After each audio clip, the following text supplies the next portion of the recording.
Hello, everyone. How are you? Welcome to another edition of the 16-ounce Canvas Season 16 Video Edition. This week, we're going way back to our original 4-pack featuring the one and only Mr. Dean McKeever. Keever, as you may know him, we're really excited to catch up with him, really to see how far he's gone and evolved since we started doing this. It just seems like yesterday. So really excited about this episode. Really the evolution of him as not only an artist but a businessman. What he's doing with Keever Glass. If you haven't got a chance to, please check it out. We got one up here, up on the shelf, and they make just killer glasses with his designs. Him and his wife are a power couple. They're making it happen. So we learn a little bit more about that process, and we also just catch up and see what's new, how he's dealing with COVID. Hope everyone out there is safe and doing well. Feel free to reach out if you just need somebody to talk to, because we are, we're on this together. But as we talk about, we're closer to the end than we are the beginning, which is one of our, pun intended, glass half full, perspectives. So this episode is a good one, and I hope you're really enjoying the video portion of this. Please make sure to like and subscribe down low. My kids wouldn't be happy if I didn't tell you to do that. So get into it. But first, we need to take a quick moment, let you know about our sponsor for the month of January. It's coming to an end. Dryuary is almost over. Our friends over at Athletic Brewing are our proud sponsors for the month of January. If you don't know about Athletic Brewing, they are brewing without compromise. You are not limited to just a couple of different styles. They are expanding and growing. I actually was able to pick up, this good guy when I was just doing a little grocery shopping, Free Wave. If you haven't had a chance to check this one out, I'd highly recommend it. We'll get into that one in a little bit. But really great people doing some great stuff. They're continuing to expand. When we first connected with them, they were just based here in Connecticut, have expanded their brewery to include San Diego. You can get them to ship or deliver to you anywhere in the country. If you order 2 or more 6-packs, it's free. You don't have to give up flavor, but if you do like that, taste the beer, and if you're trying to, stay in shape, it's a good alternative after a nice long hike, which we've been doing, part of our Frozen Feet Challenge. Do at least a mile every day. It's been coming in handy, the athletic brews. And so we got the hookup for you. 25% off your first order. Use code CANVAS25. That's CANVAS25 to receive 25% off your first order. Please get at it. I highly recommend it. And I'm super excited for next month, which in a couple weeks, or depending when you listen to this, could be in a couple days, we will be doing or announcing something really cool that they're doing in conjunction with one of the organizations that I'm really proud to be a part of, Beer Culture. And I think if you look, over here, over here. Boop, there it is. Boop. This is our most recent Beer Culture collaboration with our friends over at Primitive Beer. So I will say that Dryuary has been pretty easy. It's been great. Like I said, getting out there and getting a hike on and just getting that cold air in your lungs feels great. But I will not lie that my friends have been very kind to me. And so the fridge, which is right, how do we do this? Here, is pretty stocked with some awesome beers. So we're excited for February. We don't feel that we'll just stop drinking the athletic brews. Like I said, there's a great beer coming out next month. Killer label and just a great collaboration. So look for that. But without further ado, let's get into it. Episode 179. Yep, do the math. Prime number. So got a fresh new do. Feeling good. Got the new glasses. And let's get into it. Episode 179 with my man Dean. Let's catch up, share with you, and don't be a stranger. Here it goes. And cut.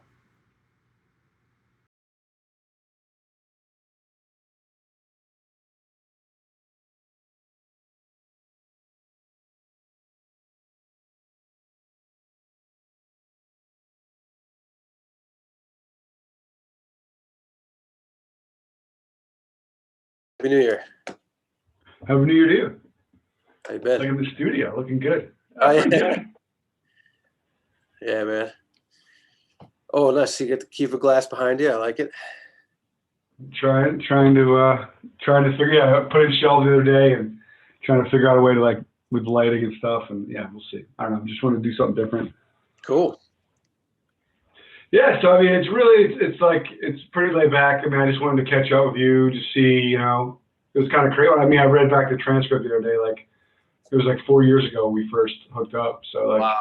That's just to see nuts. where yeah, just to see where things have gone. It's just been crazy. I mean, I think you were doing like the single color curiosities back then, and Yeah. we're talking about you being like a car salesman, like shit like that was just fucking uh, crazy. yeah, the good old days. Holy shit. Yeah, but I've just Yeah, man. been super busy, been grinding like crazy. Yeah, I mean, I love it. I think yours is a great story. I mean, you just work really hard, and you're always pumping out stuff. I think you're now trying to find a way to monetize. I think the glasses is super smart. I have the Yeti one, Nice. and just yeah, man. I just love it, dude. I'm so like I'm kind of like I don't know. I just have like a source of pride. Like I just love to see how hard you work and then how Thanks, man. passionate you are about it, man. It's just great to see. Oh, right back at you, man. Like, how many episodes in are you now on the podcast? 175. I think you're episode like 4. That's yeah, I was the original. I was Yeah. the first like 6-pack. Yeah. We had the launch date, and it was folks like you who made me think that we could do it. So yeah. Yeah, dude, that's awesome, man. Good for you. So so what's up, man? You're working. So now you're vitamin C, Treehouse, obviously. Then you've broken out into battery steel. You're doing more consistently. Yeah. I mean, you're selling prints. You got glasses going. I mean, how are you keeping yourself? I mean, how are you managing all that shit, dude? Uh, with my handy dandy planner here. Then after that, it just pretty much I plan out every week, and then it always by the end of the week, it's like nothing like what I originally jotted down in my planner because work comes and goes, and edits come and go, and new stuff pops up. But really, it's just I try to break it down by brewery, So like, and I schedule everybody out in a way that I don't feel rushed and they don't feel like they're getting pushed back behind another brewery, because like the main ones right now are um, Vitamin C, Treehouse, Vanish Valley, Battery Steel, and Broadbrook in Connecticut. So those are like the main ones that I've been doing the most work for. So I just try to see, when they need the labels in their hands, and then I just schedule it out accordingly so that I can give everybody my full attention. And then Hmm. mix that in with Kiever glass, which has just been like exploding. Thankfully, my wife, unfortunately, she quit teaching because of all this COVID crap, and she was kind of on the rocks with it anyway. But um, she quit, and now she's home full time with me. So she's like spearheading all the Kiever glass stuff. I do the designs and handle some of the ins and outs as far as like order fulfillment and stuff like uh, questions and answers. But she does all the physical order fulfillment. She's packing everything. She's shipping everything. She does all the social media stuff. And that's why it's growing so great is because I couldn't afford to spend that much time on it. And I was sort of um, stunting the business's growth, whereas now that she's home, she's really taking it on full time. And that's why it's been going so well. So I got my beer labels, the Kiever glass stuff. Um, and I'm really going to start bearing down on a new body of like personal work too. So that's really important for me this year is to build up. I don't have any gallery shows lined up or anything, but I really want to behave in a way that kind of pretend that like I do, so that I, can get some new workflow coming out of my studio instead of just client work. Inktober really helped. I love doing that. It's my second year doing it, and when it was over, I just missed like that. It was I was really strict about doing one a day, but that was the only like restriction or guideline was the prompt word and that you should do one a day. But I missed, when it was over on November 1st, I was kind of bummed, like doing stuff, for fun. Like I love my job, it's fun, but like I said, it's really important to me this year to build up some personal work that's not connected to any of my clients. It's just for me, so um, Yeah. yeah, that's kind of where I'm. And we'll do another gallery show. So let's put that Yeah, out there. We'll do another yeah, gallery man. show. Yeah. I can't wait. I Hopefully. mean, yeah, yeah, we'll figure it out. I mean, who knows if it's Q3, Q4? I think Will and I have been talking, and for everybody, I mean, Dean, we were just saying before, he was one of our first 4-pack, like made me believe that we could do this, and then we teamed up and did the Art of Craft Beer event in New Haven, Yeah. which was probably one of the more mind-blowing things we've done. It's just kind of like, oh, people would come check this out. And we've done some small ones, and we did a big one up in Maine together. And it was cool because that was last year, but like it was just nice to get to hang out. It was always Totally. it wasn't like transactional. Like we just kind of Yeah. got a little silly over the weekend, and everyone was just chilling, hanging out. But yeah, it's just really been great to see your growth and evolution, man. I think early on, I commissioned you to do like a piece. So we have like a windmill piece in the dining room every time we eat dinner, man. You're there with us, and so it's just it's just been great, man. Cool, man. Yeah, I'm very honored still that you guys have that in your house. I was in my quote unquote early days, so Yeah. and I've kind of Yeah, it's signed. It's legit. Yeah, it's good. Yeah. I mean, I'll hawk it later on. Yeah, there you go. Pay for my kids' college. Yeah. It'll be good. Throw it It'll on be good. eBay in a few years. Yeah, but I've actually I did probably less than half this year of the private commissions that I did in 2019. I'm just trying to roll those back a little bit too because my client work has just been getting much busier, and it's not that I don't want to do commissions for people, but it's just like they kind of the lines started getting a little blurry and crisscross, and I was getting a little overwhelmed. And same thing, like I said, I make sure I schedule enough time for each beer label, so that all of my breweries feel like they're getting the same level of time and treatment from me. So that's why it was easier for me to say, hey, I'm not taking on as many commissions, and then I don't have to. Whereas I couldn't really say, hey, I need to slow down on the beer labels because the breweries are full steam ahead. So I'm along for the ride, so which is great. I mean, I guess I'm really happy that I'm in the craft beer industry because the pandemic hasn't really done anything to slow down beer production, which is good for my breweries and good for me as the guy who puts the art on the labels, so they're still canning beer. I'm still doing labels. So I'm happy, super thankful for that. And also, McKeever glass, we try to keep a varied amount of designs out there so that people want to, collect them all. And also just keep the prices right where, even if it's a limited drop, they're $30. It's a $30 a month investment. So we just hope people will, even if they have 10, 20, 100 glasses, we hope that they'll still come back to us because I'm a collector too, as you can see all the shit behind me. I have all sorts of stuff, but and I'm a beer glass collector too. I have you really the crazy thing about drinking beer is you don't really need a glass. You can just drink it out of the can, so I get so stoked when I get return customers from McKeever glass and say, wow, this guy literally, I mean, some people have every glass we've done, even the ones that I did before it was rebranded as McKeever glass, just when it was me doing it. It's a little insider tip for some of the people that have some of the OG runs of my glassware. My logo is on them, my McKeever logo, whereas the new McKeever glasses, it has the McKeever glass logo on there. So that's how you got an old school first edition run. It'll have my McKeever logo on there instead of the new one. So but we're just, my wife and I have been having tons of fun with it.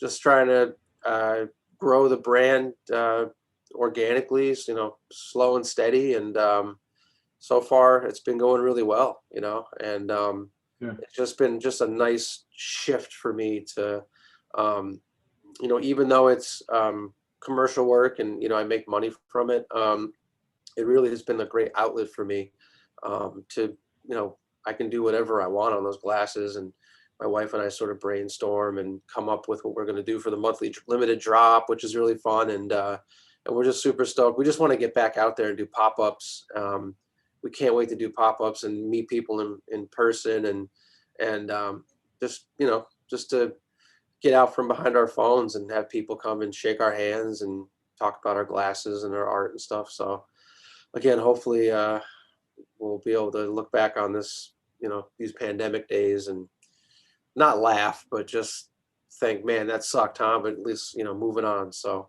someday we'll get there, right? I mean, we got Yeah, I was saying, I was saying that we're closer to the end than we are to the beginning. So that's at least like to find the positive I like about that. it. Yeah, that's true. That's a good statement. Hopefully that sticks, so. Yeah. And I will say we've dropped limited merch and done stuff, and I'd be lying to say it's easy. Like it's easier to come up with the idea. It's easier to find somebody to print it, but like fulfillment is the worst. And I would say, I think I ordered your glass. We'll just arbitrarily say on Monday. I had that glass in hand by like, we'll just say Wednesday. Like it was insanely quick. Like I thought like it was so quick. I thought somebody sent it to me as like a gift or like it was put in the mail like well before. Right. So that was shocking because like that's my biggest stress. Like people order it and be like, "Hey, dude, are you sending those out?" And I was like, "Oh yeah, I got it. That's part of it." Right?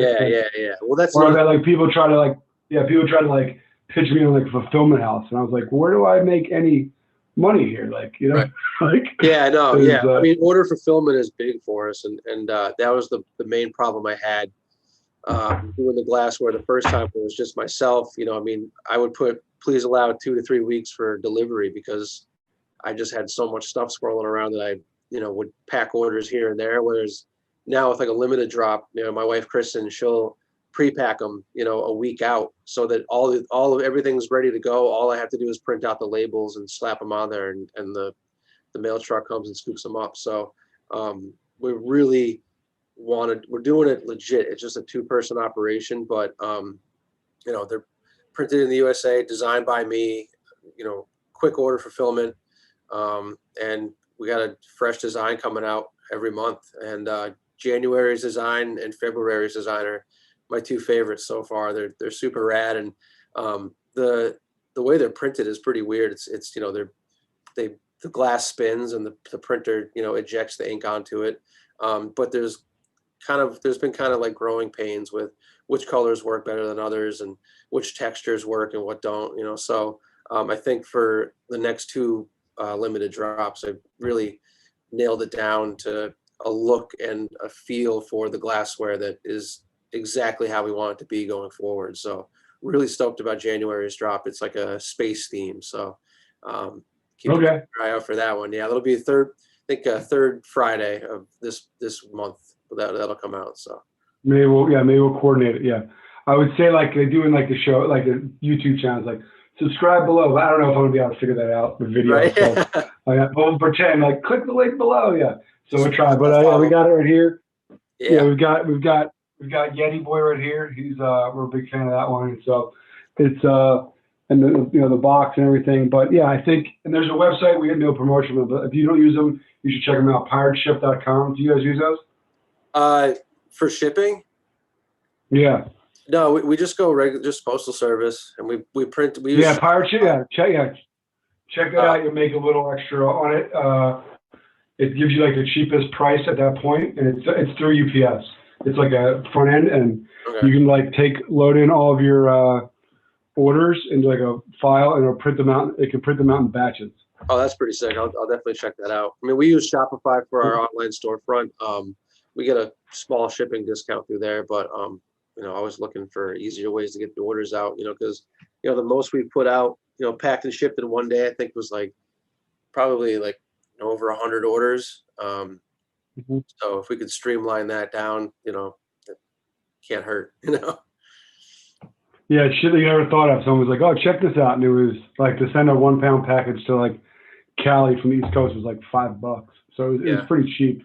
Nice. Yeah, I mean, we're still feeling the pain from the holidays mixed with understaffing because of COVID. There still are some of our pre-holiday shipments just stuck out there, which is a bummer for anyone listening. Your glasses will come because I'm staying on it. It's not that they're lost. It's just that what happened leading up to Christmas was that the local sorting facilities were getting so overwhelmed that they wouldn't even sort some stuff. They would just say, all right, that pile is unsorted. And they would just send it to like Kentucky or wherever they had room and sort it there and then ship it back. And it was just like this extra step. So there's literally like warehouses full of unsorted packages that were meant to be fulfilled before the holidays. So it's just kind of a cluster right now, but it is what it is, you know? So I guess. Did you ever think you know about the level of granularity of sorting facilities? Like No, same thing. Yeah, my mom no. said something for my boys from Philly, and she said one day she checked and it was in Louisiana. Yeah. And it was like. Yeah, it crisscrosses. You know, I had a guy that lives in Martha's Vineyard, and he was like, it was in like a Boston facility or something, and then he assumed he would get it the following day, and he checked again, and it was in like Louisiana or something. He was like, "What's going on here?" And I was like, "Dude, it's Like holidays. because Feels bad." I had somebody to town over like in like the newer show area ordered glass, and it took 10 days. It like went way past and then back up, and then I was like, I probably just could have hand delivered it to you, you know. Yeah, But I mean, we're kind of at the mercy of we get our orders out as fast as we possibly can and then after that, it's really up to the postal service, and we just kind of keep our fingers crossed. So, it's part of yeah. the business. So your day planner. How do you chunk it? Like is it like 2 hours like use per project, or do you have like treehouse day, vitamin C day? Like Yeah, how are you trying to do it? I mean, I know life happens, but yeah, pretty much. I just schedule a label a day just to be safe, knowing that there's always going to be more work. Like, I don't start the day, do the label, and then I'm just done. Like, there's always Keever glass overflow stuff, and there's always going to be. Sometimes I won't even start drawing till 2 o'clock in the afternoon because it's like I've been answering emails all day and stuff. So, and then my own online shop too.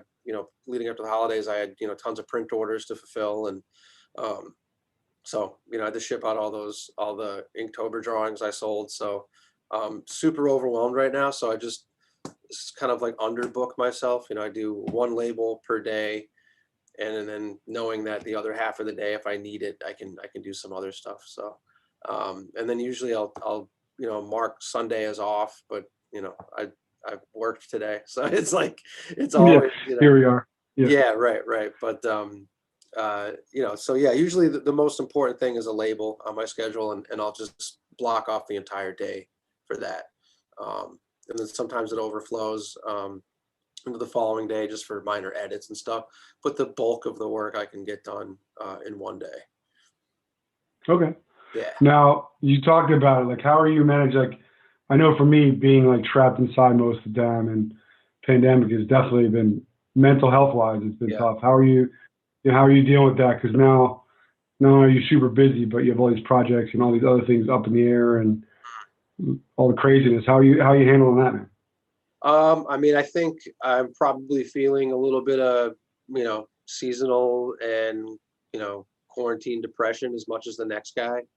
It has definitely helped having my wife here full time, knowing that, she's not going out teaching and putting herself in a dangerous place. And she's an artist too, her painting table's right next to me here in the studio. So we'll paint together or bounce ideas off each other. Maybe I take a day off and I'm playing guitar right here and she's painting, and we kind of just like are a crutch for one another.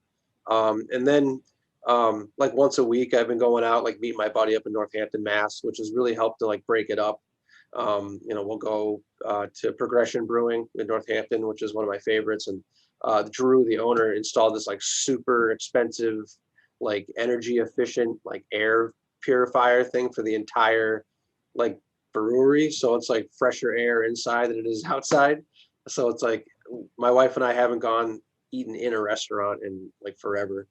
So we're pretty strict about that, but I feel okay going into certain places, especially when like Progression, they're super strict about who sits where, what's sanitized, mix that with the air filtration system. And that's really helpful and gives me peace of mind when I know, hey, I needed this break today, but also I'm still being safe. And sometimes too, like I'll just take a day off. I'll have a crazy Monday, and then I'll be beat. And then Tuesday, maybe I'll just take some time for myself and, um, you know, not necessarily go for a drive, but maybe just, go to the pet store, grab my, dog some treats or whatever, just break it up with little mini trips, or, Yeah. you know, play Xbox for an hour or play guitar and record something or something other than art and other than Instagram or social media. I love social media, but um, I think we're all on our phones a lot more lately because we're all stuck at home. And um, I think every artist is their biggest critic. And sometimes, Instagram is like half inspiring as it is.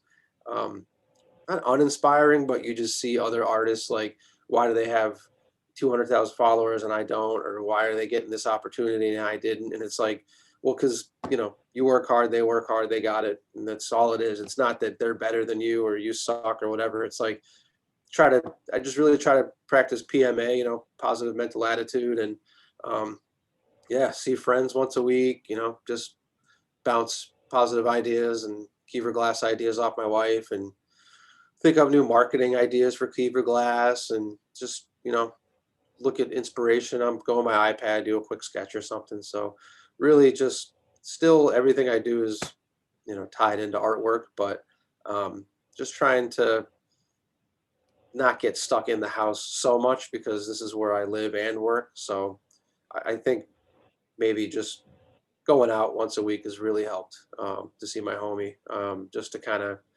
to break it up has been big because it's like sometimes you're like, holy shit, I've been wearing my pajamas for 3 days. I need to get the hell out of here. Like, you know? Yeah. Yeah. I've definitely Donald ducked a few meetings where it looks like I'm Hell yeah. all flied out. I'm just like, oh yeah. But yeah, that's why I put the shelves in. I got like one of my fish frame posters over here, and just Oh yeah. I was like, well, at least this is my little like my area. I live here. I might as well Right. try to make something of it. Yep. And yeah, it's like, and you realize like little things like, oh, we need this at the supermarket. It's like, I'll go. Like, sign me up. You know what I mean? Or like not, or forget a couple things. You got to go back a couple days later. Yeah, it's just, That's what I'm saying. it's Just break it up a little bit, and yeah, go to places that you enjoy, but also are practicing safe, pandemic practices. Like I said, Progression Brewing, um, they are open right now, but it's there's like a very safe vibe in there. And they don't like pack people in there like some places still do stupidly. So, and it's like just far away enough where it's like, I mean, nothing against like the bar that's 5 minutes from my house, but it's kind of like when you go to college, you want to like go far enough where it feels far enough, like you're actually away from home. Whereas like going to Progression, it's like a 40-minute ride for me. So it's like just far enough to feel like I'm getting away from my home base to feel like it's a little bit of a break from my usual routine. yeah. I've been going to like Fox Farms like almost an hour, adding to the best brewery in Connecticut, and it's just like a drive, and it's like rural, and it's like completely just like a time to like Yeah. not only usually get out of the car because like they put it down, I grab it out and put it in my car, but Yeah. just to like just to have an hour I can listen to in like car surround sound like my Yeah, music is like it's exactly. great. Throwing Exactly. like a record and just like oh it's so good. I know. And it just, I was talking with my wife about just like the stuff we took for granted. We used to love Friday night or Saturday night, like same thing, go up to Northampton, but like bar hop or try a new restaurant or whatever, bump into some people here. It's like you can't do that right now. And it's just like New Year's, our usual New Year's routine is to do that, go up north to Northampton and just, have a fun night. And it's like can't do that. So it's like I hope we're, like you said, we're closer to the end than we are from when all this started. Because Hmm. I can't wait to like go back to normal, you know. This sucks. That first like that first those first couple parties like I was even thinking like in my day job like I'd be at conferences and stuff and that's been the positive I'm here like day to day with my boys and like I really appreciate that like I'd be Yeah, on the road and miss some cool things and but like that first night like it's always like a welcoming reception happy hour. I'm like right. people are gonna be so hungover the next day because people are not gonna know how to. I I, mean their tolerance might be out but like social drinking is a whole other thing. You I know? know, right? It's crazy. It's crazy.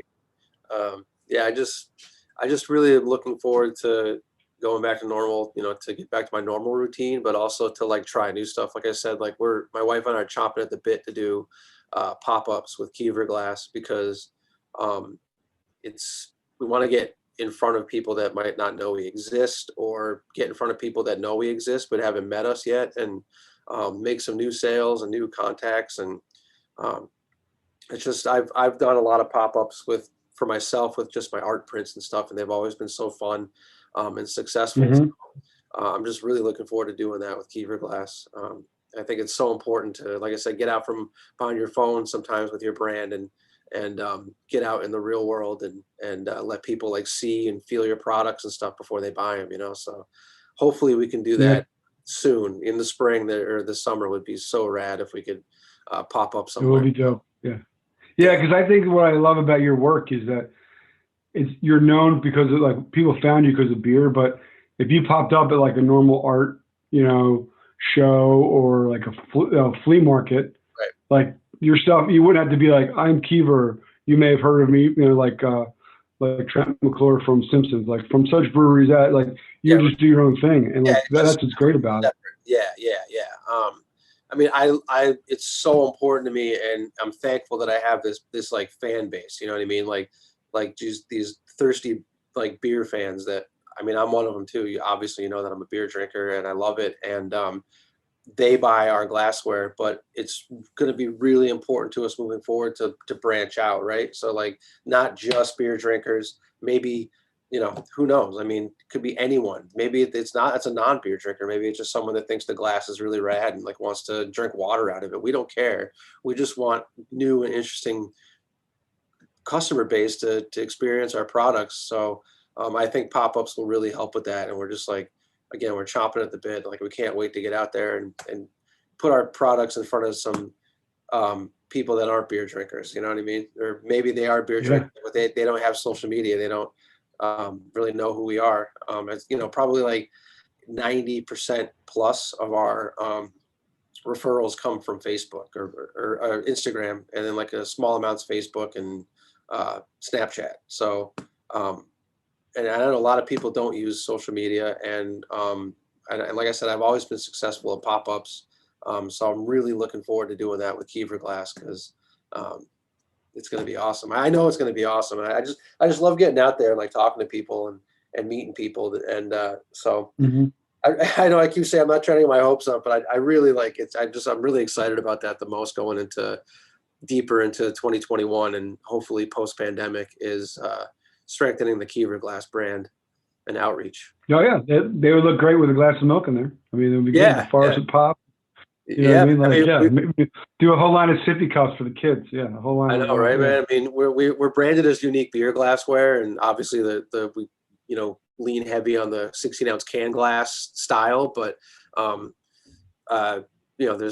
we have people send us pictures all the time. I don't really like beer, but I'm having my red wine tonight out of UFO glass, and it's like, it's so rad, So I want to keep that. Are you thinking of using the art to play with the styles, like how like? I mean, what do you mean, like a different style, or? Yeah, you said the 60-ounce glass, but like some of them, like even like a wine or like a bigger stifter with some of the space stuff could play.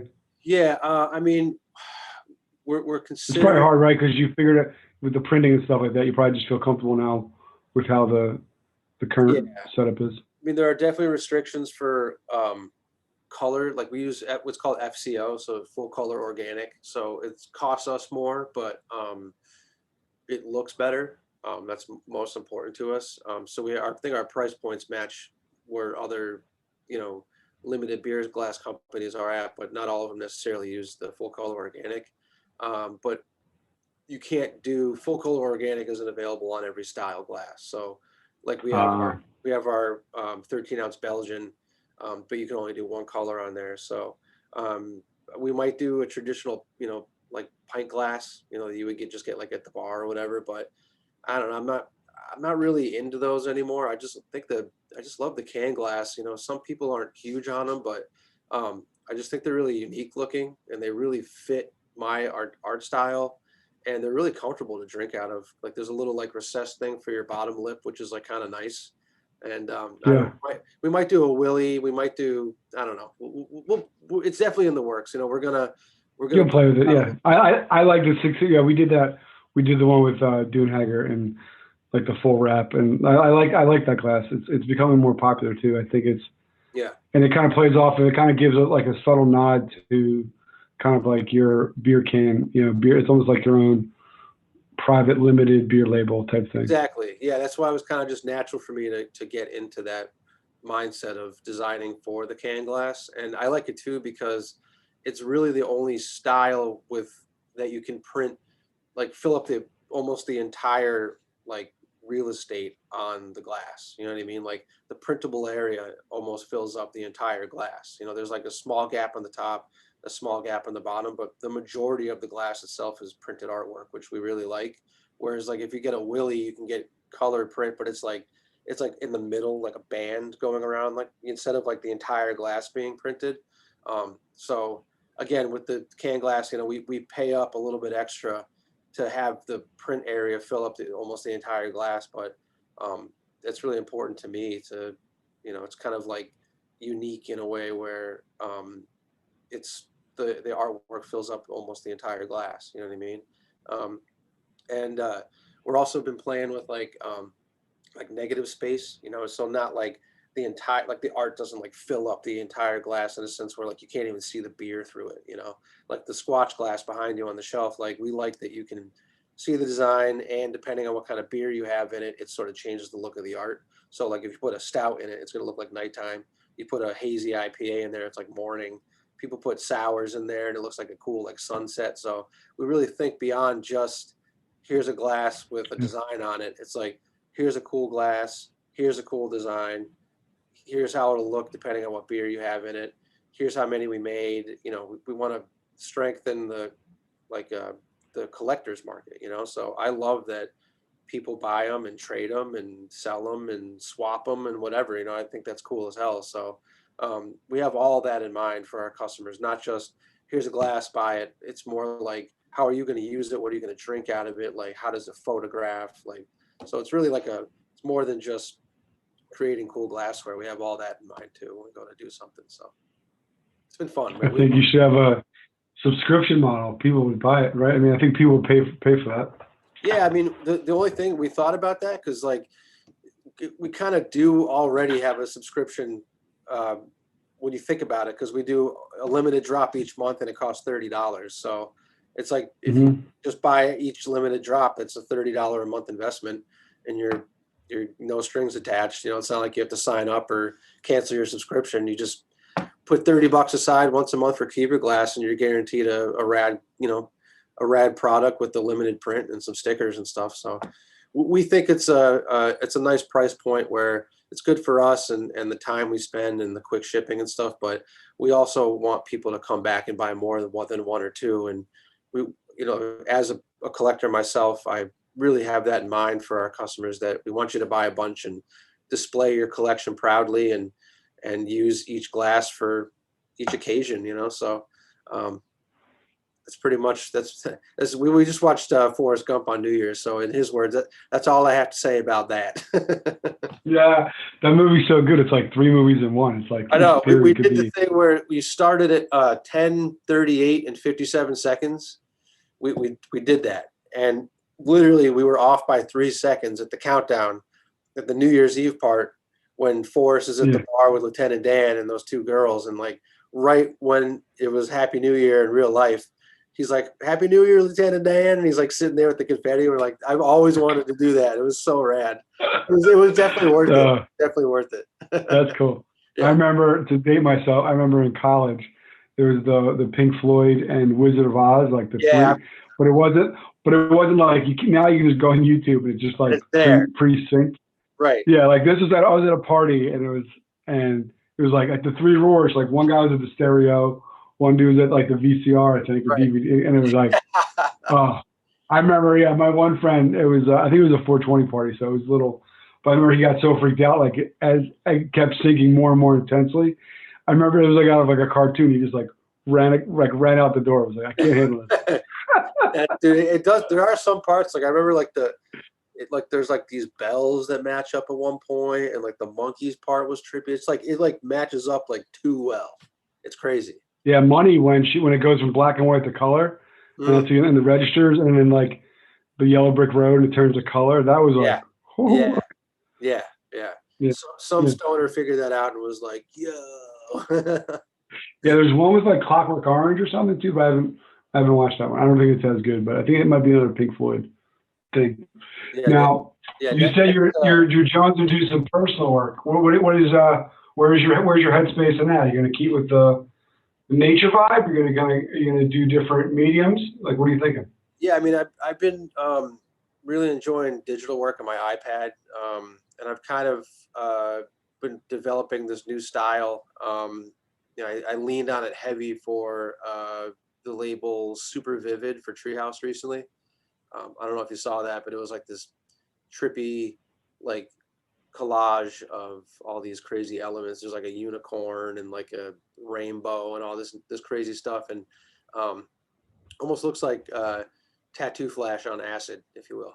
And so I limit myself to select colors, like 6 or 7 colors or less, which sort of forces me into coloring it in a way that brings your eye around the whole piece instead of just having every color at your disposal and like beating it to death with color. I like limiting a limited color palette. And then I leaned on it again for there's a yearly Pabst a PBR label contest that I've entered 3 times now, and was really happy with how it came out. Same style, like tattoo flash, simple colors. So I'd love to get some more of that going. And I've also wanted to do a body of large watercolors. So in the same style as my Inktober, like dark art pieces, but huge. So like poster size. So poster size original watercolors. So that would be traditional. And then I could have my body of work, my digital, you know,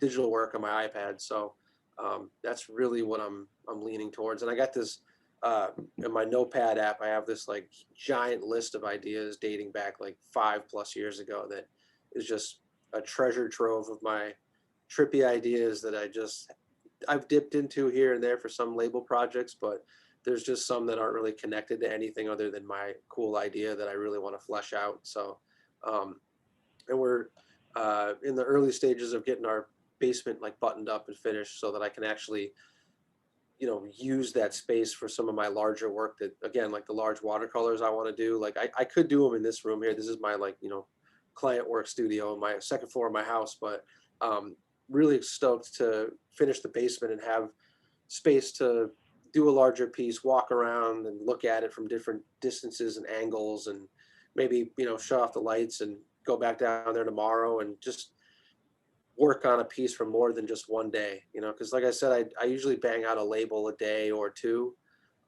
whereas I kind of gotten in the habit with my own fun work, personal work, where I am like, oh shit, I got to finish this today. But I really want to get back into starting a piece, and maybe it takes a month or two. I haven't done that in years, where I pecked away Hmm. at a piece. I'm always cranking out work, whereas going into this new year, I really want to start a new body of work, but spend a lot of time on it since it's not due or for anyone other than myself. I like that a lot. I mean, it's with the can like limitation of colors. It's early on, like years ago, like doing some depending on the printer there was that limitation. So I think that's one of the things that you've been a little spoiled about. Like you have a free range of the whole palette with the clients that you're working with. Totally, yeah. I'm gonna pull this up real quick. So this is just the Paps design. Kind of see it. Oh yeah, Yeah, so it's like, yeah, it's like gives you kind of the same vibe of like tattoo flash, but you can see I'm limited to 6 colors there. So I really yeah. want to do more with that.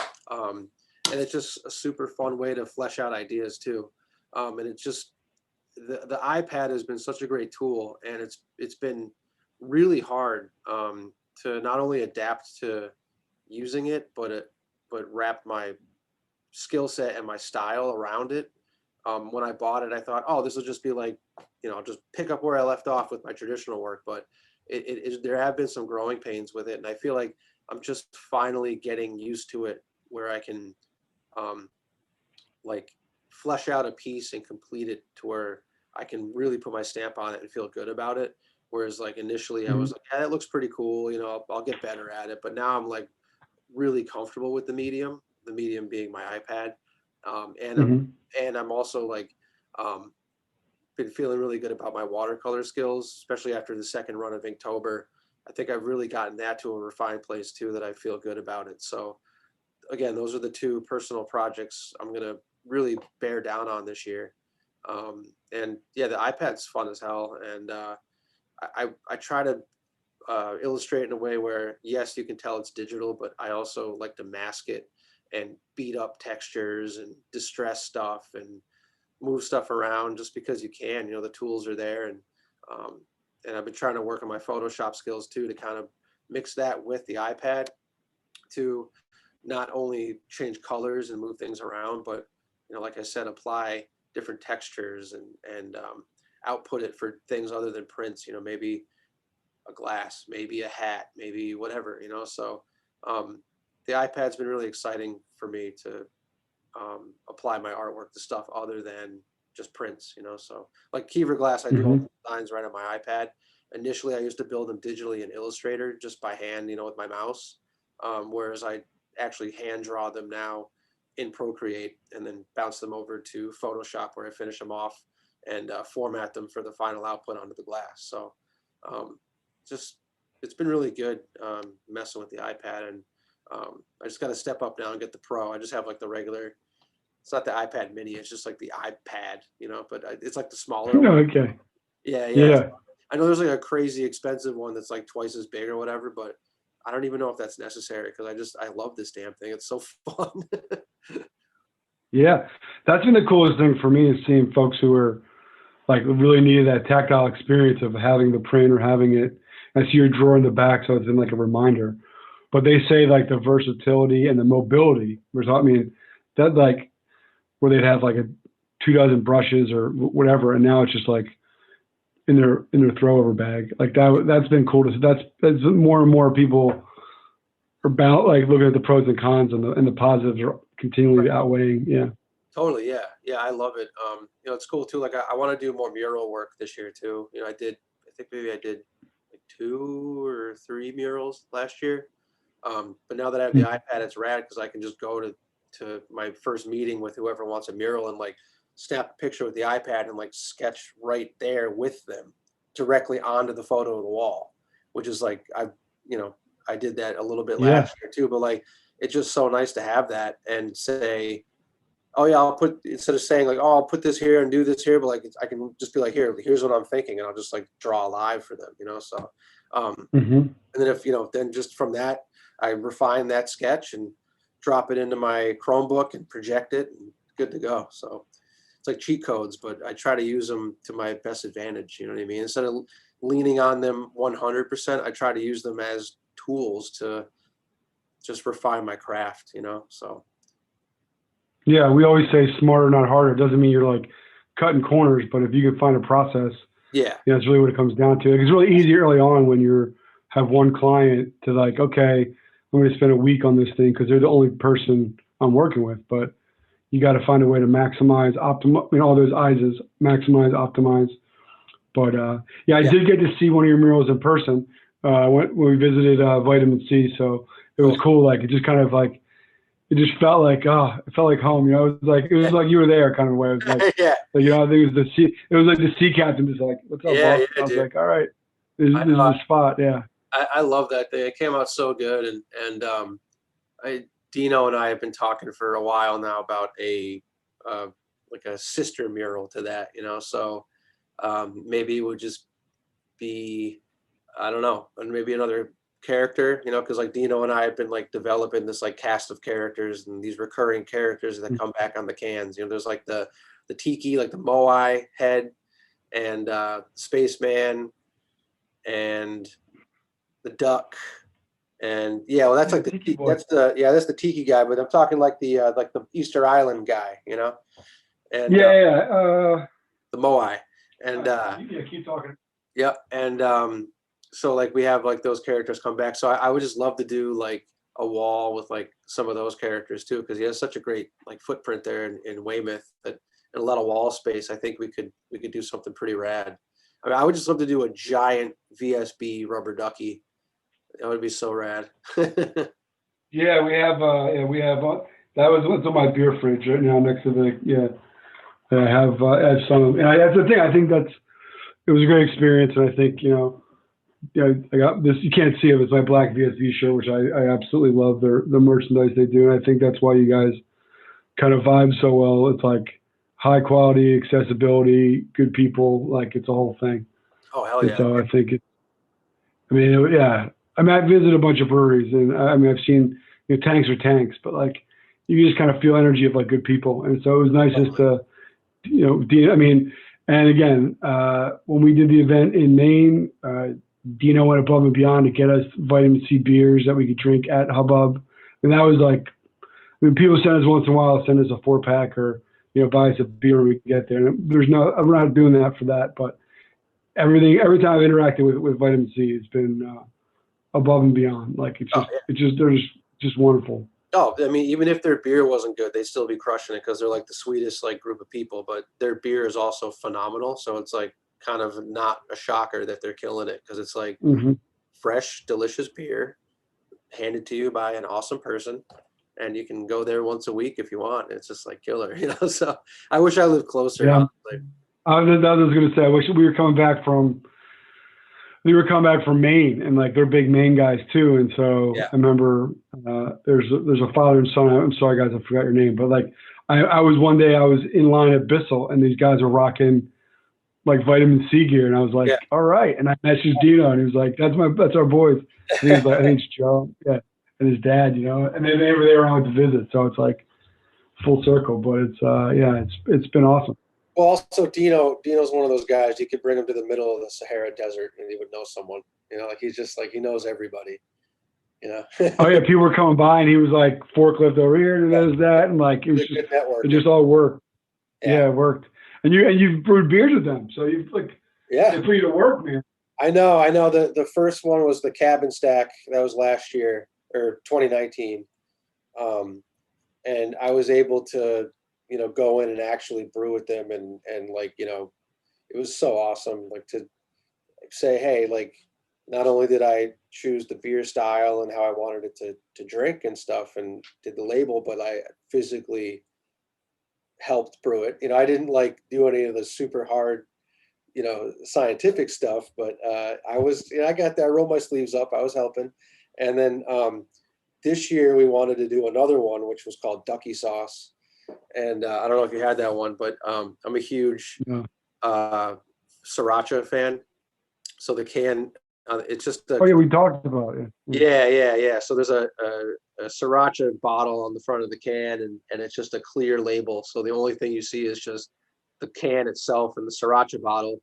And I love Asian food, so I told Dino like I want like a light, like fluffy pale ale that'll pair nicely with like spicy noodles or something, So and I actually did try it and like with spicy noodles, and it was perfect, But it was kind of bummer because of the pandemic. I wasn't able to go in and physically help brew this time, which was a bummer. Yeah. So I was there in spirit, but I couldn't like go in there and go into their brew deck and I didn't want to like contaminate the whole operation. So hopefully this year I'll be able to go back and roll my sleeves up and brew another collab with them because it was fun as hell.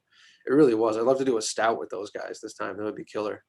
Which I've been getting into Yeah. stouts a lot more like crazy. I mean, you hand me any IPA, I'll drink it. But a good stout is like there's something about it. I don't know if you're a big stout drinker, but I freaking love them, man. Oh, yeah.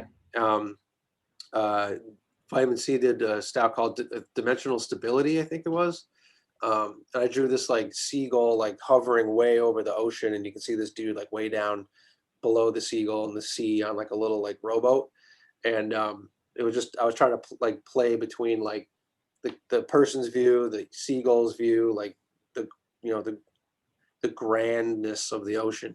And the label came out rad, and the beer was just like it's this crazy stout. It was just one of those like where it's like I think it was like 10%, maybe a little bit less, but like not boozy at all, but just enough to know it was there, and had that like crazy like chocolatey thickness to it. You know what I mean? Where it was like addictive. Mm. And even though it was like Yeah. not 10+%, you're pouring it and you're like, oh shit, it's gone already. It was like one of those where you're like, oh man, it's like, it's gone, you know? Whereas sometimes you drink a stout and you're like, you need like, like friends to help you get through it because it's so much, you know? Yeah. Whereas this stuff was super addictive, and I could have had like 3 of those things if I wasn't driving that night. Yeah, exactly. Yeah, I like a good stout where Oh, hell yeah. I just feel like stout's a little more of a social, like you're saying. Usually it's like shared, like, oh, I have half and Yeah. half. But Yeah. those are the those are the best worst ones when you share it and you're like, fuck, why did I do that? Like, Yeah. it's not Right. like, well, why did I just keep that over here? You know, I so it's know. good to have I think the like a bottle, like a 750 or whatever of a stout, some barrel aged wax cap thing is like perfect between like 2 or 3 bros max. You know what I mean? yeah. You get to a party, you start dishing it out, and everyone's like sniffed it or whatever, and you're like, oh, it's gone. And you get like one sip of the thing like it's whiskey, you know? It's like, oh, Yeah. thanks, great. Yeah. Right. I'm Right. glad I saved that. Yeah, right. It's like, Yep. yeah. Now, I remember when we chatted like our first time. It was you were like you were getting the beer bros as we were calling back then. Like, what's next? Like hunting you down. Like, has that kind of subsided a little bit? Like, what the next release is? Like, I feel Um. with like Yeah. I mean, just usually they would get on me because about. I would roll. I would like for that first like year. I would just see like announcement and just be like, oh, poor Dean. Yeah. You know, Yeah. because it was Yeah. like so secretive.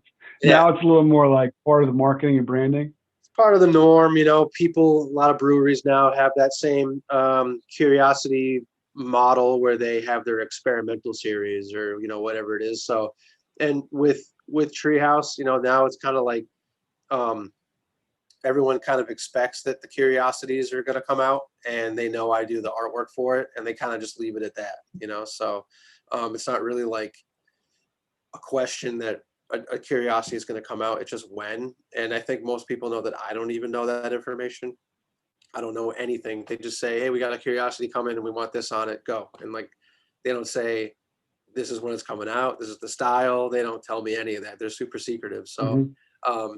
I think now most people will just DM me, and it's usually like McKeever glass questions, which is like, I guess is good because it's like means my brand's sticking a little bit. But I think Mm-hmm. it's because since the first time we talked 4 years ago, it was like the hype train was like just getting rolling, on beer and everything. So like, and now people are more used to it and kind of don't want to be spoiled about what's going to come out. They want to be surprised about what's coming out. And again, they know that I know as much as they do, or probably less. So they don't come to Yeah, me with questions. yeah. Now, in that series, one of the big pivot points was when it like the amount of color. It's definitely evolved to this. Yeah. It's like so much more vivid now. Yeah. How did that come to be? Was that like just was that on their side? Did you want to experiment more? Because I think that was a Yeah. beautiful turning point. Yeah. It went from a solid color background to my line drawing, and then Curiosity 30 or 32, somewhere around there, was when um, they wanted like a hiker like looking out over like a valley, and I was like, it's gonna look like, I mean, I could do it in one color, but I feel like it needs more color. So I just built a full color but limited color illustration in Illustrator, which ultimately changed the direction of the Curiosity label. So from 32 up to, I don't know, like 50 or 60, I was doing everything with my mouse in Illustrator. And then once we got into, um, let me back up a little bit. After the Illustrator labels, it was usually like scenes of like mountains or camping or different things. It was like an adventure, like almost like someone snapshots from like a cross country trip. That's what we were going for. And then I went in and met with this guy David that works there. He's like the operations manager. We wanted to take the labels in a new direction, so we came up with. I was just really wanted to do these like hyper realistic, like macro, like zoomed in drawings of animals and plants and stuff. Um, so that's where it got into doing like my hand drawn, no longer digital, like hand drawn birds and dinosaurs and bugs and all this stuff. And then we put a pause on that, and then now the new direction is kind of blending all three. So I'm back to doing like really detailed one color line drawings mixed with high saturation, colorful backgrounds and settings, and like high detail. So it's kind of like the culmination of all three of my previous curiosity styles coming into this new stuff. So like I did one, a mountain biker like ripping down a bike trail, and he's one color, but everything around him is this intense, vibrant color, and really a lot of detail on him and the bike and the little gears and the spokes and stuff. So it's just a really cool new direction. And I'm really happy where it's going. So, and again, it's kind of blending my traditional and digital styles. So yeah, we've just been rolling along, and the bigger they get, obviously, they've been hiring more people. So they now have a dude, his name's John Gilman.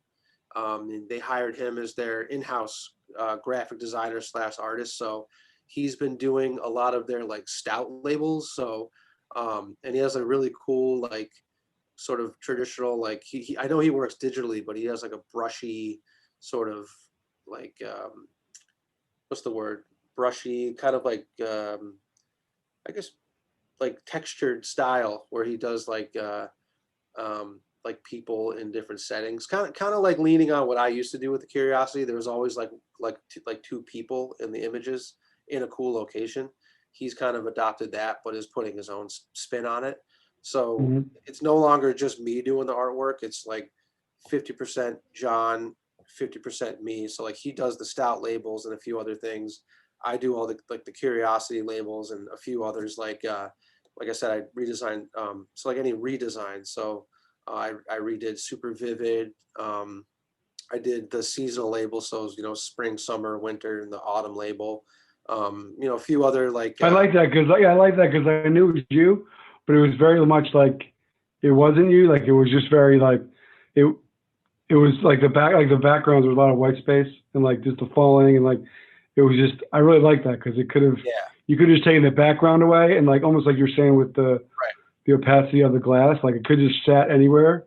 Sure. But I just liked it because I was 90% sure it was your strokes, but I just felt like that was cool to, it was just cool to kind of have it be very show your versatility too, Yeah, I like that because I feel you're always challenging yourself. Yeah. Thank you. Yeah, it's like I said, like you mentioned, like I always said before with the glasses, I do the same with my labels. You have to let the design breathe. You don't have to say, the labels, 5x8.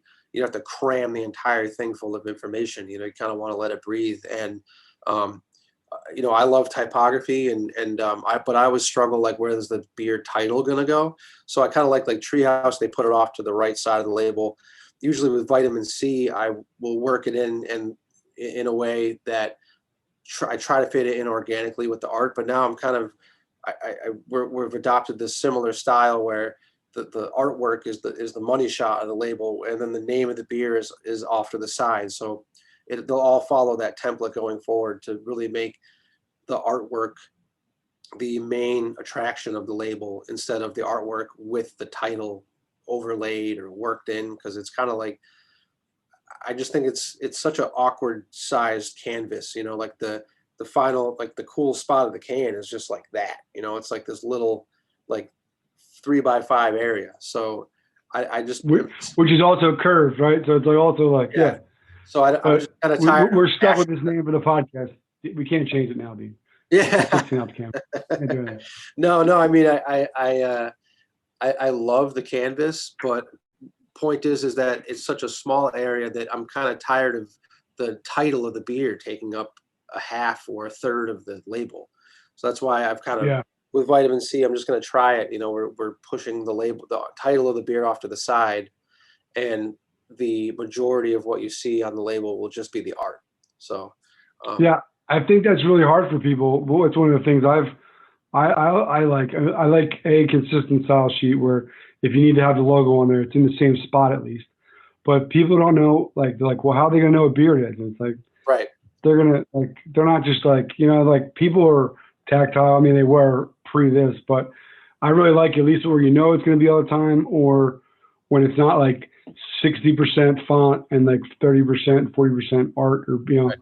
So I Right. think the consistency is really, I think that's really, really smart. And with the Curiosity series, I like there was like a period, I think it was like in the 80s or 90s where it had like a holiday theme to it too. Yeah. And it was like you're saying, like these macro, like mini experiences that ironically, I think that was like in 2000, it was like last year, but like you wouldn't really stop to maybe appreciate them, right? Like, little things you were doing and they're Totally. all paired together. It really told like a mini story. It was like a short, it was like Yeah. comic book Yeah. Yeah. paint. Yeah. It's nice to have like a theme, but also, going back to not having the title of the beer on the artwork. It's just like now I don't need to worry about where's the title going to go? How's it going to work in? How's it going to look? But now I just work freely. So like I know the title is going to be pushed off to the side. So now I can just go into the label full blown and just illustrate it exactly how I want without having to worry where the hell the title is going to go. So Yeah, sometimes it's too, nice the etch number, and it's just like that's it on those. yeah, Yeah, yeah. And again, but I'm a typography freak. I love it. So with Battery Steel, I still work it in, and I think I do it in a way that's like really like organic and helps the artwork. But with Vitamin C, Dino's a little more open to letting me like try stuff. So we're gonna see how this new like format goes, where the title is pushed off to the side of the label, and then the artwork's just full blown like right in the middle. So and it looks nice too on social media. You're gonna list in the caption. You're gonna say what the beer's called and the beer style. So why be redundant and slap it on the front of the label? And again, they don't distribute, so they don't need to worry about it being on the shelf and having people see what it's called. Whereas Battery Steel, they rely heavily on distro. So I like to work the title in still, so that when it's on the shelf in Whole Foods or whatever, people still know. Oh, there's Bloom Squared.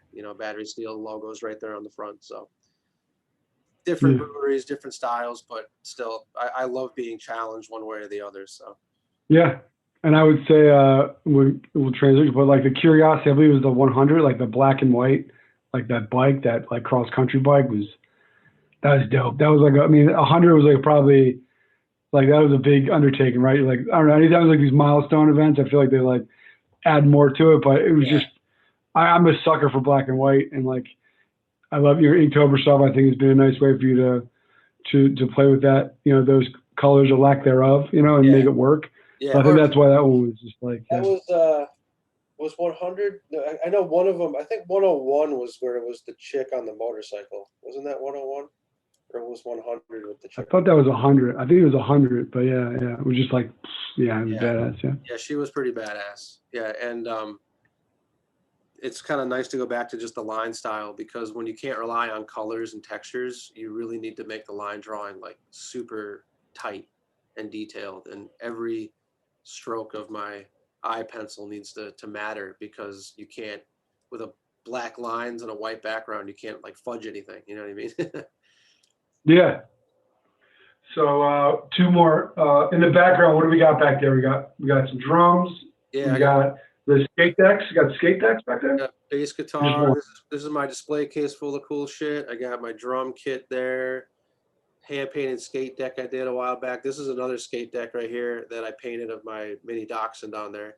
You can't really see, but Yeah, right, early days, right? Yeah, yeah, early days. You did skate decks. Like if you go way back in the archive, right? way back, yeah. I mean, I still do like production skate decks now, but way back, I would go to skate shops and they would donate their broken and traded in boards that kids would just leave there, and I'd sand them off, and then I would paint on them, like that one right there.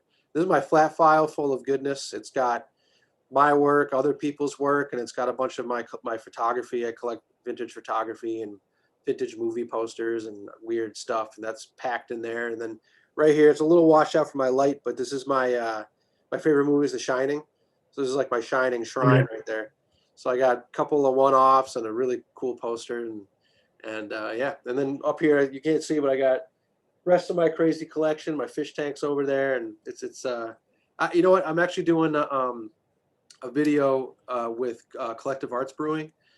They're doing an artist feature of me, and they're actually going to have. I'm going to they want me to record it all on my iPhone, but they want me to kind of go around my studio and like just show like little corners of my studio and like things from my personal collection that aren't necessarily my work, and then I'm going to answer some questions. So you'll be able to get a much better look at the space that I work in literally every day. Every beer label I've ever done, I've done pretty much in this room. So I'm really excited for people to follow me to see that video. It'll be out probably next month. So you can like see Cool. these little like nooks and crannies of my studio space up here.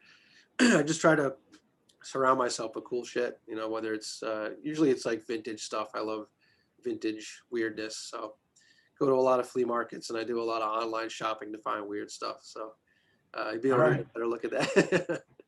Are you still doing your live drawing, your weekly live drawing every week? No, I put that on hold only because towards the end of 2020, my client work just started getting crazy. Basically the more the busier that Treehouse and Vitamin C got, the busier I got. And then started ramping up McKeever glass. And I know it's only like 30 minutes to an hour once a week, but it's like more than that for me. It's not just the time. It's like I really need to be in the right headspace for people that are watching. And I don't want to just sit there and not talk. So I just wasn't really in the right headspace. I eventually I'll get back into it because I love it. And a lot of people still ask me like, when are those coming back? Because they like look forward to it every week. So I won't say they're done. I don't, the date is TBA, but yeah, I will do live draws again. My Wednesday live draws, they will be back eventually. yeah, or just monthly or quarterly. Like I think, because to your point, I think people like them, and I think that was consistent. I mean, it was just great. I mean, I think that, but especially if you're going with a new style, it might be kind of fun to test some of the new styles, like while you're doing it out. But yeah, we'll see. I mean, or maybe going up your pop-up vibe and like just randomly, just like turn it on versus like this schedule thing. I think that that might be kind of cool. Yeah, we'll see. I mean, I definitely want to get back to some type of live feed because I was like one of the first people to start doing that on Instagram like weekly. And now it's kind of like the norm. Like people are going live all the time, but I miss it. It is fun to sort of kind of expose myself that way, open myself up to my people, my followers, and have people see how I work, even if it's just for 40 minutes or whatever, So I thought it was great. It was definitely pioneering. I think when we first talked about it, it was more like it was an outlet for you and it was a way for you to keep consistent, but just to see the evolution of your art and the fact that you were doing it and like it was pretty vulnerable. Yeah, if you messed up and whatever, like it was. But I mean, I'm just. It's just been cool to see how things. I'll get back to it. I promise. I will. It was just one of my questions, man. There's no stress here. Yeah. There's plenty of. So. I mean, I could talk to you for hours. That's why I value your friendship. But as somebody who's, I think this new chapter from when we first connected, I think we asked about the advice question early on, but I don't think none of us thought that McKeever would almost be like a household name in the craft beer, which is crazy. Yeah. You won't say it, but I will. But do you have any advice for somebody who's like, wanting to make art like their career and just take that next step? Yeah, I mean, I definitely will say, how I touched on before, like, use social media as a tool. Post a lot, post every day, and bookmark things that catch your eye, but don't let other people's follower count or workflow or opportunities make you feel less than. And I, my wife is a great watercolor artist and she literally paints like every day.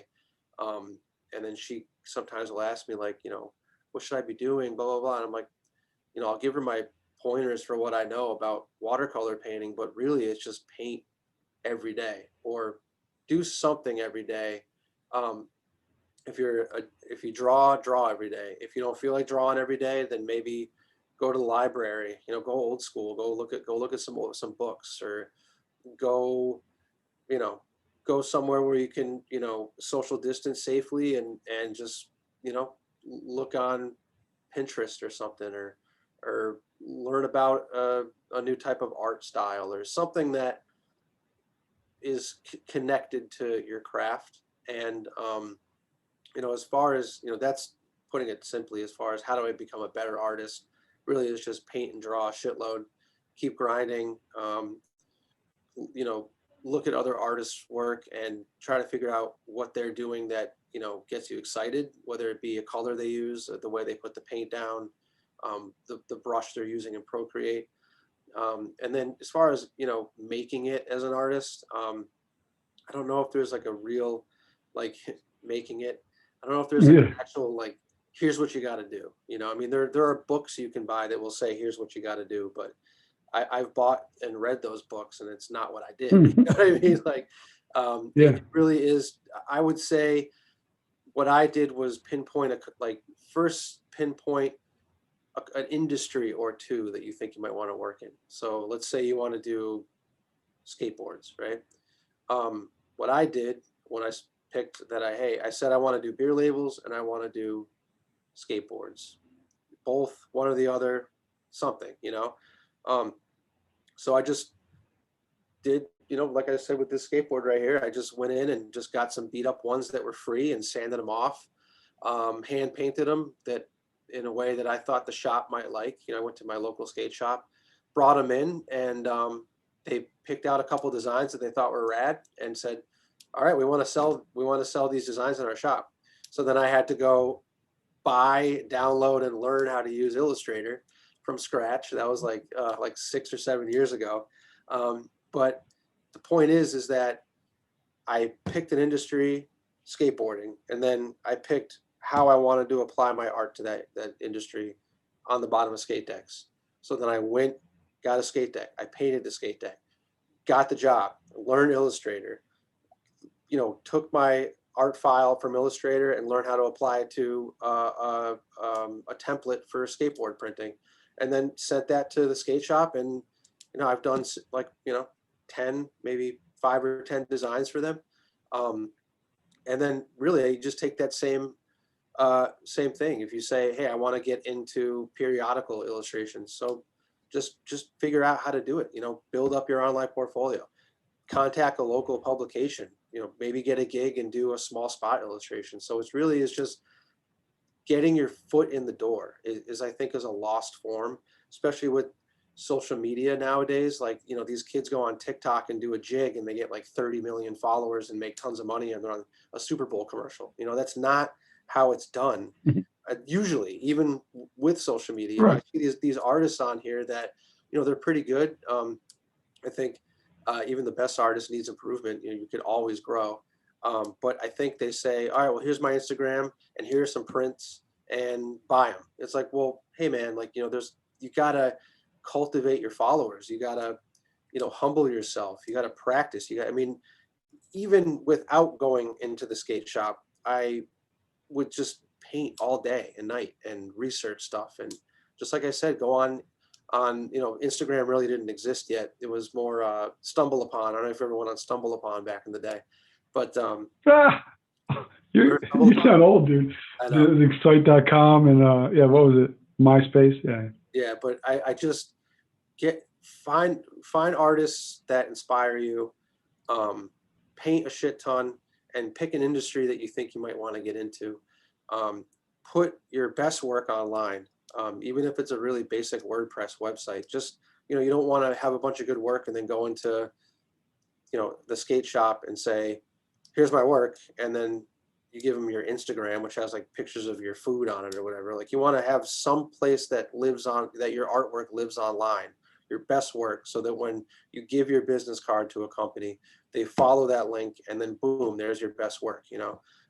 And then put work in your portfolio that is exactly like the work you want to do. So if you want to draw, you know, dogs on skateboards all day, your entire portfolio should be dogs on skateboards. You know, you're not going to get someone saying, hey, can you draw us an alien? It's like, well, no, because they're going to hire you to draw dogs on skateboards because that's what your portfolio is. You know what I mean? So when you go to my website, it's my personal favorite beer labels, you know, some paintings I've done, so that if someone's never seen my work, they can go on my website and say, here's the kind of work this guy does, and he would be a good fit for this project or whatever. So really, yeah, just paint a bunch, pick an industry. If it's beer labels, that's an easy one, because you probably know a small up and coming brewery because there's like one on every corner now. So if they have Mhm. if they have labels that might need some help, just bring in some of your work, bring in some of your paintings, bring in your card that has your link to your website. Just something. Maybe get the head brewer's business card. Get someone's business card. Just something. You need to make a connection first. You can't just throw all your art at them and hope it sticks. You got to sort of cultivate that relationship first before you can get the job. So that's my long-winded Yeah. description, but No, it was good, man. And if I remember the story correctly, with Treehouse, you were designing, like, you gave them, like, was it 6 to 8 like T-shirt designs? Like like you were saying, you were just needed you were just needed to find a way to be sticky, and they're like, oh, we're thinking about doing T-shirts, and you gave them so much that then one day you got the call that it was, I think, Curiosity 6 or 8, and from there we're hundreds in, and like, if anyone has followed Keever, and again, he won't say this, but he's one of the hardest working people I know, and he stuck to it. He made that point when I feel we caught you at like just the beginning of your growth, and it's really been wonderful for me to see, because I see how hard you work, and not only that, like when you're talking about the pop-ups, like the way you interact with people is like it's completely genuine and honest. Like you legit probably are Jones for that connection, because that's part of who you are. Totally. And I think and you're breaking the stereotype, like the unapproachable artist. Like you're psyched to talk to people about your work and hear like how much they appreciate it. And it's been wonderful, man. I think the world of you, man. I know we talk a bunch anyway, but I just think that, like, how hard you work and how passionate you are, and you continue to push it. It's cool to learn. There's Timber Ales. They launched in North Haven. Like, you did some of their early, home batch stuff, and it's just kind of cool to see how far you reach across all the stuff. And yeah, man, AJ, I really appreciate that, man. That means a lot. Not only I'm my biggest critic. I always want my work to right. Like I said, I knew you wouldn't say any of that, right? So like when I told you about the original piece I have in my house, I know in the back of your head you're going, oh man, I'd really like to do a modern version of that. I'd probably, dude, but I think the thing is beautiful, and it's in a color choice that you never use. It's like orange and reds, and it's like it's beautiful. Yeah. Hey man, you look at some of even the most famous artists. Picasso, he ended his career with, these trippy, acid trip drawings, but early on he did like these beautiful still lifes of flowers and fruit and stuff. If you're an artist and you take the plunge like I did, saying I'm going to do this and only this with no backup plan, I'm going to be an artist. Like, when you output as much work as I do, like your style is inevitably going to change, and and it has to, because it's just what happens. I used to only use markers for all my work. Now I use watercolor for all my work, and my iPad, and acrylic paint and spray paint for walls, and I paint walls. Spray paint, memories, yeah. Because I think that the flicker kind of policky like technique to use with like the brush, like that was that was evolution for your snow and your smoke and stuff like that. Yeah. So I think that it could be anything as simple as it could be a drastic change that, saying I used to use markers and now I only use watercolor, or like you said, like this is how I used to paint chimney smoke and now I do it this way, like a small stylistic change. So you can zoom in and out of your stylistic change from look at your entire career and say, wow, this is how much I changed. Or you can zoom all the way into like a doodle you did yesterday, while you're on the phone. Like that looks different than a phone doodle you do 5 years ago, because it's just like you're just always changing. And it's like your tastes change too, for food, for music, for beer, for anything. So I get sick of my own work all the time. So I say, well, why am I sick of this? Well, I'm sick of using the color blue. It's like, well, don't use the color blue anymore. See what happens. So I think this saying, life begins outside of your comfort zone. Like, that's a little bit too broad for me. I would say your true artistic, not field, like your artistic goals and like landmarks, your different career landmarks and changes happen out of your comfort zone. So me buying my iPad scared the shit out of me, and now it's it's like the tool I use the most for my client work. It wasn't initially, because if you looked at my first drawings I did on it, they looked terrible. You know what I mean? But now it's like, what's going to be the next thing? Maybe, I really want to get into oil painting eventually, so maybe that'll be the next thing. So I really just I'll put you in touch with Daniel Endicott from Forest, Maine. You guys can team up. nice. But now you guys say I'm getting sick of stuff. You don't have to answer this, but are you sick of cabins yet? Like, do you feel like are you cabined out a little bit? No way, baby. I just drew one today. Good. I know right, that good. other people are, but like that's like my character. I always say that, but I definitely. Yeah, I thought, like, if I was gonna get a tattoo of your stuff, I'd probably get like a cabin. Like that would kind of, like, that would be cool. I'm long overdue for a cabin tattoo. I need to get something, but I think this new. Do you have any room left on that body? I know you're all sleeved up now, but yeah, do you have any room? Last I saw, you got the hand guy last time. I got room. I wanted to get like a real, like, tiny, just like a simple one, maybe like no color, just like a quick line drawing version, sneak it in there. But yeah, I mean, I think cabins probably won't go away from me. I snuck one in on the most recent Treehouse label I did, so I'm always trying to sneak them in there here and there. All right, good. Yeah, you should. And you're not asking for any marketing advice, but you need to go with a black T-shirt that has McKeever on it and then a cabin on the back. You need to make that happen. Yeah, I did years ago. I did a run of white tees that's just like you described. They said Kiever and had the cabin on the back, but I'm long overdue for some new merch. So we'll see. Yeah, let me know. Yeah, put that on the Kiever glass, wherever site it is, KieverShirts.com. Yeah, man. I'm in, dude. Eventually, yeah. Sign me up.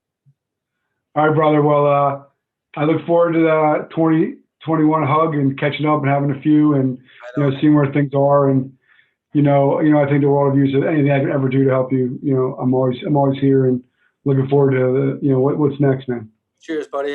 That's you mean a lot to me and every other artist you've talked to, and of course I really hope the craft beer industry knows what they have with you, man. You're the shit, and you really have highlighted. Craft beer is awesome, art's awesome, and you just kind of like brought them together, and you've helped break it through this membrane that is social media, and you've really helped to promote artists, and can't thank you enough, man. You're the shit. Oh man, much love, and I kind of like you're saying, you say it, we'll make it happen. We're gonna do a book. We're gonna figure it out, like you're saying. Just look. So we're doing weird research on paper types and embossings and the whole thing. We have no idea what we're doing right now, but we're going to make sure that you're featured in that. And we've had Jessica Batista on. I remember you introduced me to her at the show in New Haven, and that to me is always like, it always means the world when someone just says, "Hey, you got to check this person out." It's like that humility, and like that was my favorite part of me, was like all the artists just like we're all catching a buzz and just talking and awesome. Spray painting, and like it was awesome. So we'll 2021 we're closer than we were to the beginning, and we will do a proper and celebrate. We'll go visit Dino. Dino, I want to do a beer with you in the future. Just throwing it out there, see what happens. We're gonna try this Kiever thing. Just say things and they'll happen.